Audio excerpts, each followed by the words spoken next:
Buenas noches. Hoy hablaremos sobre la epiescleritis y la escleritis. Mi nombre es Elena Gorel, matrícula 121-2341. Bien, principalmente hoy vamos a abordar dos causas importantes del ojo como tal, que son, bueno, aquí les tengo varias imágenes para que puedan ver un poquito, que son la epiescleritis y la escleritis como tal.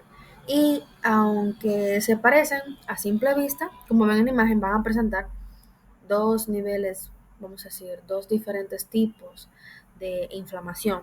Y esto nos va a ayudar clave, o sea, esto nos va a ayudar clave para poder identificar las unas de la otra. Entonces, como ven en la imagen que podemos ver aquí.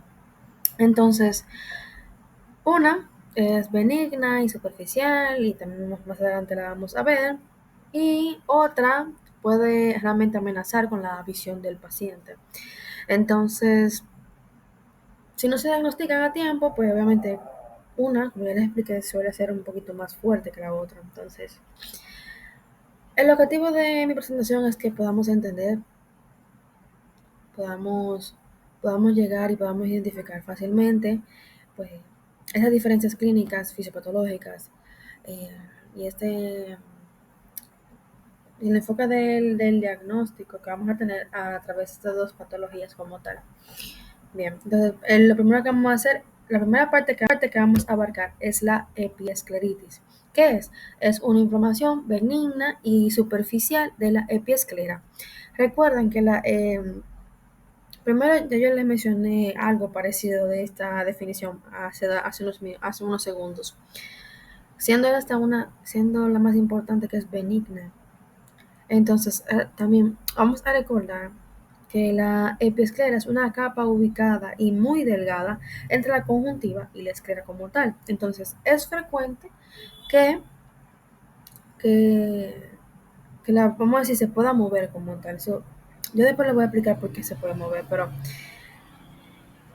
lo que debemos tener en cuenta aquí es que es unilateral. O sea, puede afectar principalmente a adultos jóvenes también. Y pues ocurre cuando no hay una infección, o sea, recuerden que es una afectación que usualmente suele ser leve y que rara vez se va a agravar como tal. Entonces, aunque sí es un poco común, generalmente se desconoce su causa. Más adelante les diré un por ciento que realmente es grande de, del por ciento de esta patología que es idiopática, o sea, bien, vamos a pasar a esa parte para poder explicar un poquito mejor. Aquí en la fisiopatología va a haber cuatro factores importantes, pero antes de eso yo quiero explicarle que en la epiescleritis se van a inflamar los vasos superficiales, ¿verdad? De la epiesclera. Y como ya les mencioné, hay una parte que es el 70% de los casos son asintomáticos, o sea, son asintomáticos, no son idiopáticos, perdón. Eso quiere decir que no se conoce la causa como tal de por qué sucede. Pero el 30% restante pues se asocia a trastornos como artritis reumatoide, enfermedades inflamatorias, bueno, en el aspecto intestinal y también puede ser por infecciones virales o por la gota también. Es una enfermedad reumatológica también. Entonces, hablando un poquito del mecanismo como tal, de la fisiopatología de esta, como ya le expliqué, está dentro de la esclera, o sea, entre la esclera y la conjuntiva. Entonces, ¿qué vamos a tener aquí? Lo primero es una inflamación del tejido epiescleral, como podemos ver en la imagen, continuado con una vasodilatación, con una congestión del plexo vascular de la parte superficial de este. También vamos a tener la activación inmunológica, porque saben que eso no puede faltar, no vamos a tener presencia de linfocitos y neutrófilos. Y por último, una inflamación autolimitada y realmente sin daño profundo, o sea, no podemos dar cuenta que no llega a la escalera como tal esta afectación. En cuanto a la clínica de estos pacientes, vamos a tener primero, bueno, ese bonito ojo rojo que podemos ver, o también se llama rojo sectorial. Eh, ¿A qué me refiero con rojo sectorial? Bueno, cuando una parte del ojo, o sea, se enrojece, específicamente en la parte de la esclera como tal. Y algo clave es que puede ser causado por tanto una hemorragia subconjuntival localizada o una inflamación, en este caso que estábamos hablando, como la es la epiescleritis. También estos pacientes van a referir mucha molestia, mucha sensación de pesadez en los ojos. También vamos a tener dolor mínimo o también puede ser ausente. Y algo que tener en cuenta es que esta no afecta la visión como tal y no suele haber una fotofobia presente. Entonces, un dato clave que yo les quiero dejar es que, bueno, más adelante bien lo vamos a ver, pero a esos pacientes, si tomamos un hisopo y lo ponemos en la, vamos a decir, nosotros en la parte de la conjuntiva y movemos y vemos que al rozar la superficie se mueven esos vasos, entonces sabemos que es la presentación de una congestión superficial como tal, y que no tenemos que, sabemos que hablamos de una episcleritis, ¿verdad? Eso es lo que me interesa, pero en cuanto al diagnóstico, que no se quiere pasar aquí. En cuanto al diagnóstico, ese realmente es clínico, por lo que ya les mencioné, de todos los afectaciones que va a tener el paciente. Pero también podemos usar una prueba, es la prueba de la feniledefrina, que es una gota que, vamos a decir, blanquea los vasos sanguíneos superficiales. Entonces, en la epioscleritis, esta sí lo blanquea. En la escleritis no, pero más adelante también lo voy a mencionar, pero entonces, ¿qué nos hace más fácil? Nos confirma que esa congestión vascular, pues entonces no es profunda como tal, sino que es superficial. Entonces ya solamente quedaría pues hacer los estudios recurrentes de, de cada, en caso de notar otra cosa que nos alarme o nos preocupe, ¿verdad? Y el tratamiento por igual también es un tratamiento que es, por así decirlo, corto, leve, regularmente desaparece con 1 o 2 semanas de tratamiento. Y aquí vamos a usar AINES si el paciente refiere a alguna molestia. Lágrimas artificiales, algunas tienen, bueno, que contengan antiinflamatorios, pero si no, pues bueno, con los orales ya cumplimos una parte. También, ya cuando hay nódulos que también pertenecen a este episodio, por así decirlo, de la episcleritis, pues entonces se puede usar esteroides, esteroides tópicos suaves que duran poco tiempo, ustedes saben, o sea, de corto tiempo. Y pues tratarles la enfermedad sistémica base, porque en el caso de que lo sea, si es idiopática, bueno, tratar la enfermedad, pero si hay una enfermedad inmunológica o una enfermedad que está causando esto, pues entonces uno de los primeros pasos sería tratar también este, esta, esta patología como tal. Bien, vamos a pasar a nuestro segundo tema, que es la escleritis. La escleritis como tal es una inflamación profunda, severa y potencialmente destructiva. O sea, de las dos que vamos a ver, esta es mortal. O sea, es muy destructiva, lo que quiero decir. Y se diferencia mucho de la episcleritis, no solamente por su composición, sino también porque principalmente compromete la visión. Y yo les mencioné a ustedes que no compromete la visión, la episcleritis, ¿verdad? Entonces ya saben que la escleritis compromete la visión. Entonces cuando vamos a hablar de la fisiopatología, aquí vamos a tener un poquito más de cosas que las que tuvimos en la parte de adelante. Aquí vamos a tener 6 cosas importantes que tenemos que señalar. Lo primero que tenemos que tener en cuenta es que esto se basa en una vasculitis profunda que realmente es mediada por mecanismos autoinmunes como tal. Bueno, primer paso, vasculitis profunda de la esclera. El segundo paso sería la infiltración de células inflamatorias. Entonces, primero también, además de que hay un infiltrado de células inflamatorias, también vamos a tener una destrucción completa del colágeno. Y en casos severos, pues puede haber necrosis.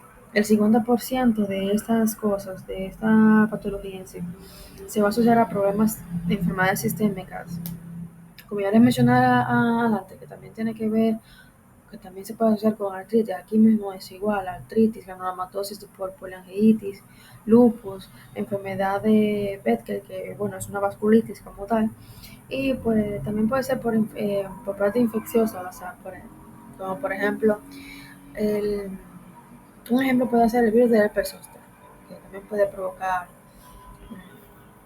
esta patología. Entonces, además de eso, vamos a tener un engrosamiento y posterior y, y vamos a tener un adelgazamiento escleral. Además de eso, vamos a tener necrosis en forma severa y pues ya yo les resalté abajo que se va a asociar a enfermedades autoinmunes como las que yo les mencioné. Entonces,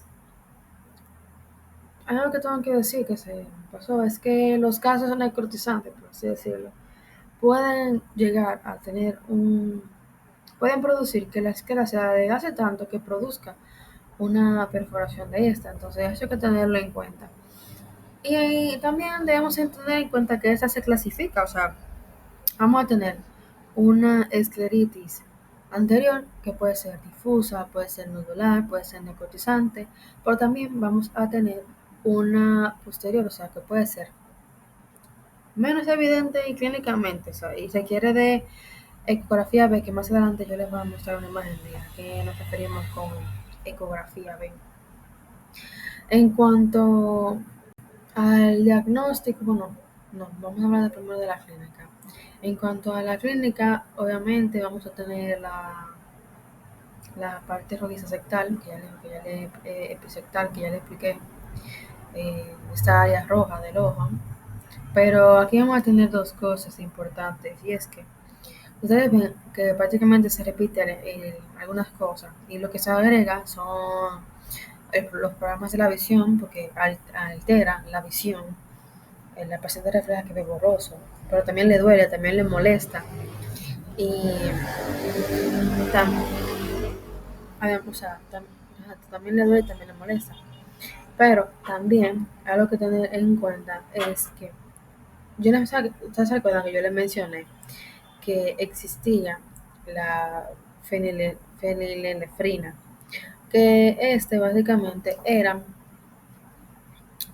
como un diagnóstico clave para poder diferenciar si es profundo, una episcleritis profunda, o si es superficial. Bueno, pues en este caso lo vamos a utilizar igual. Nos va a ayudar a reconocer si realmente estamos hablando de una escleritis o si estamos hablando de una episcleritis. ¿Qué va a pasar aquí? Que estos vasos no se van a borrar y va a haber presencia continua de estos cuando administremos la gota oftálmica. Entonces, eso es una clínica muy importante que debemos recordar. En cuanto, en cuanto a su diagnóstico, vamos a tener que la lámpara de hendidura nos va a ayudar a ver si hay un engrosamiento profundo de los vasos. Ya les expliqué que la fenilefrina pues nos va a ayudar a ver si los vasos no blanquean y darnos cuenta de que realmente es profundo y se habla de la esclera, y hay un peligro en la esclera, por así decirlo, un riesgo. La ecografía ve cómo está el señor con la lámpara, pues nos va a dar una vista más profunda de, de la esclera como tal, y nos va a ayudar a entender si hay una escleritis posterior. Y también pues existen otros laboratorios que nos pueden ayudar a identificar eh, estas enfermedades sistémicas como los ANCA, como son de la parte, empezando en la parte reumatológica como tal, de los PCR, que son la parte sistémica, los ANA también, que son de la parte, son más presentes en patologías reumatológicas. Entonces, por último, en cuanto al tratamiento, pues aquí va a depender de la severidad de lo que...